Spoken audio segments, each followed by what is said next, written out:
বড়মা, তুমি কি পিসিমণিকে ডেকে পাঠিয়েছো? হ্যাঁ মা লক্ষ্মী, আমার মনে হলো এখন জুঁয়ের সঙ্গে কথা বলাটা ভীষণ দরকার আমার। কিন্তু তোমরা যে কারণে পিসিমণিকে ডেকে পাঠিয়েছো সেটাতে পিসিমণি তো কোনো হেল্প করতে পারবে না তোমাদের।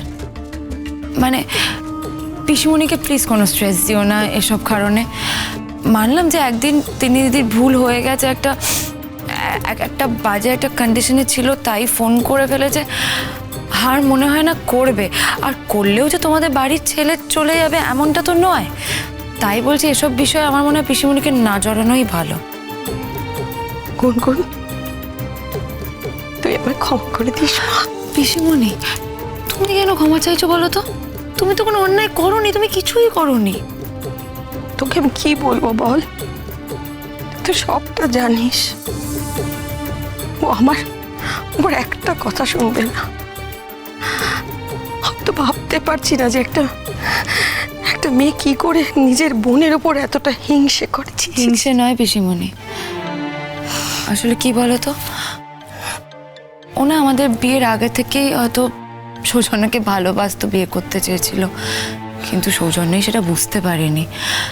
আর আমাদের এই সাডেন বিয়ে হয়ে যাওয়াতে ও জিনিসটা সহ্য করতে পারছে না, আমাকে আর সহ্য করতে পারছে না।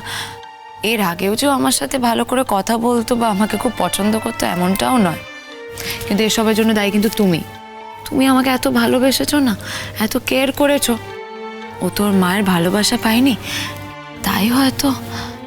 গুনগুন, ও কেন মায়ের ভালোবাসা পায়নি? ও কেন মা ছাড়া থেকেছে?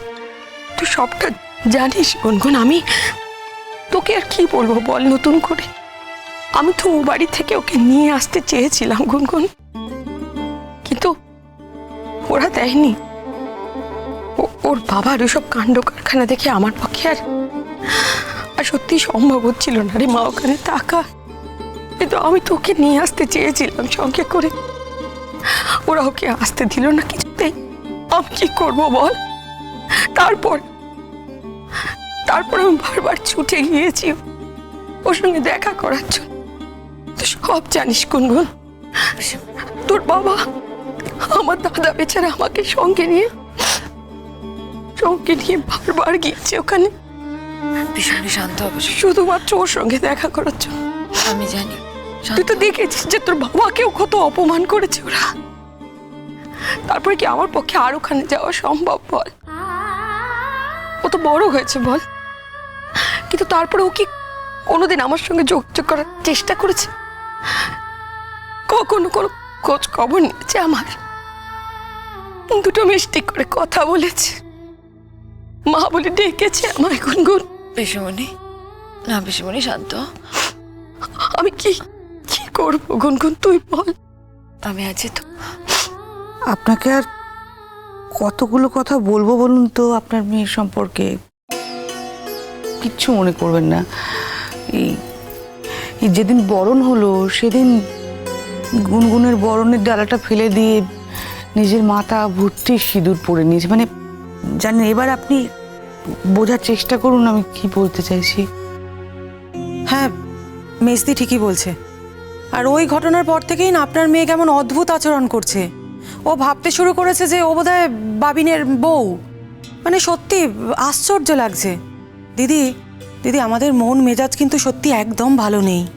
না, কি বলতো, আমার ছেলে বলে বলছি না, সত্যি ও কিন্তু অন্যায় করার মানুষ নয়। তবে কি, একটা মেয়ে যদি বারবার এরকম বিরক্ত করে, উস্কায়, বলতে বাধ্য হচ্ছি, নিজের দুঃখের কথা বলে, মানুষ তো মনটা নরম হয়ে যেতে কতক্ষণ ভাই? না না, আমাদের ছেলেকে নিয়ে আমাদের কোনো চিন্তা নেই। ও খুব ভালো ছেলে, আমি জানি ও এরকম কোনো কাজ করবে না। আসলে কি জানো তো, অনেক দুর্বল মুহূর্তে অনেক কিছু ঘটে যায়, সেই জন্যেই। আর আমাদের বাড়ি বউ, ও তো মন খোলা, ওর মনে তো কোনো পাপ নেই, সেই জন্যই আগে থেকে আমরা সবাই সাবধান করছি। আমি জানি দিদি, আমার গুনগুনকে আমি চিনি। আমি যে কতটা লজ্জিত আমি না আপনাদের বলে বোঝাতে পারবো না। কিন্তু একটা কথা আমি আপনাদের বলে যাচ্ছি,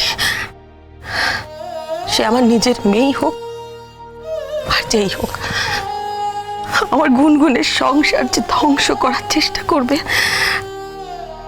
না, আমি কিছুতেই সেটা হতে দেব না।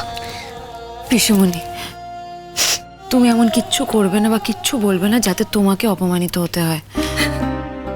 আর তুমি জানো এই কথাগুলো ক্রেজি শুনলে কতটা রাগ করবে।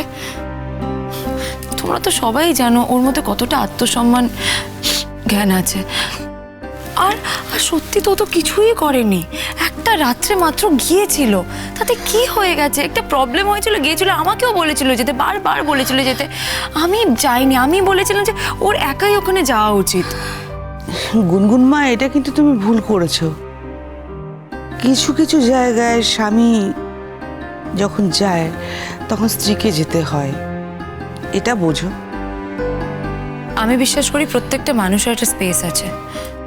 হয়তো তিন্নি দিদি সত্যি একা কথা বলতে চেয়েছিল সৌজন্যের সাথে, আর আমি ওখানে গেলেও বিরক্তই হতো, আর এতে ঝামেলা কমতো না বরঞ্চ বাড়তো। আমি তাই যাইনি।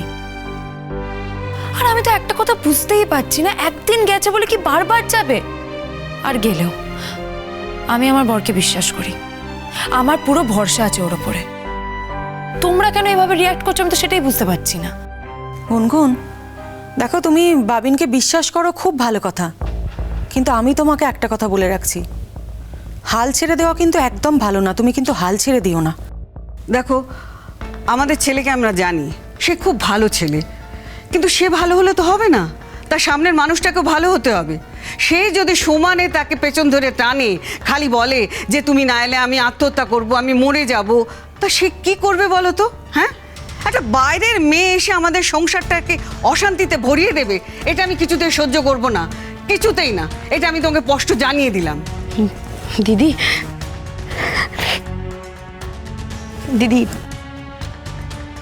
আমার উপর একটু ভরসা রাখুন। আমি যখন সবটা নিজে কানে শুনেছি, আমি আপনাদের কথা দিচ্ছি, আমি আমার সাধ্যমতো চেষ্টা করব। আর একটা কথা আগেও বলেছি, আবার বলছি আপনাদের, আমার তো দুটোই মেয়ে। আমার একটা মেয়ে আমার আরেকটা মেয়ের সংসারকে এভাবে ধ্বংস করবে, তাকে এইভাবে অশান্তি দিয়ে অসুখী করবে, আমি সেটা কিছুতেই হতে দেব না।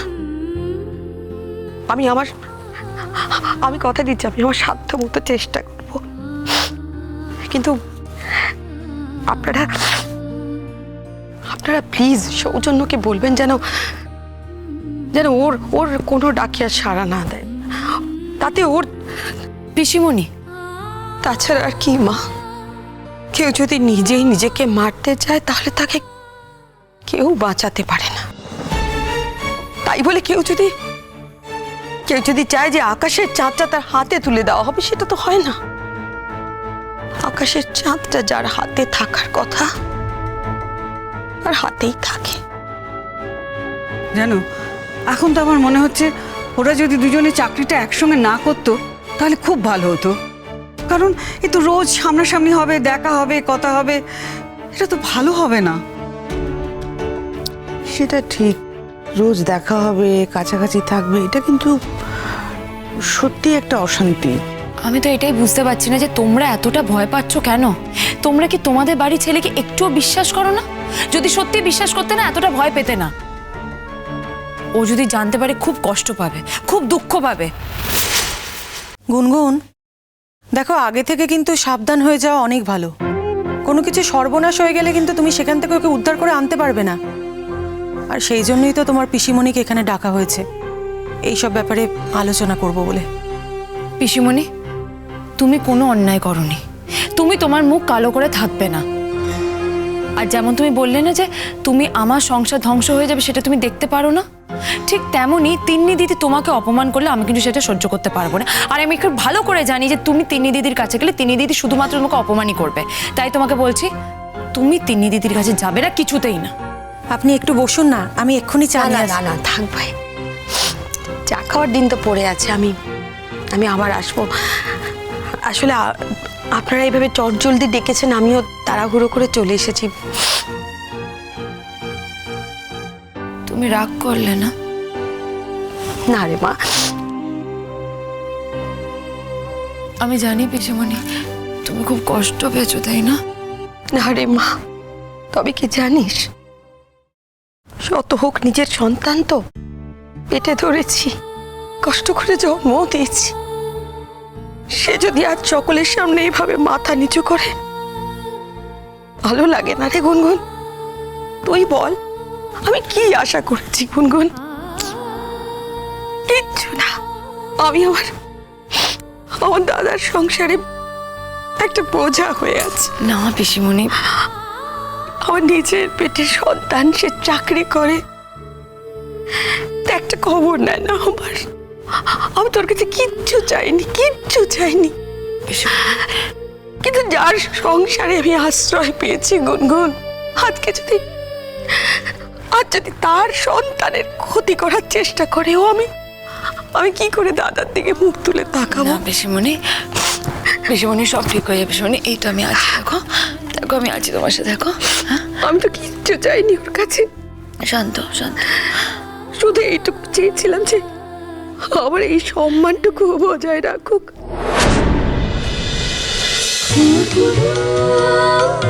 খুন খুন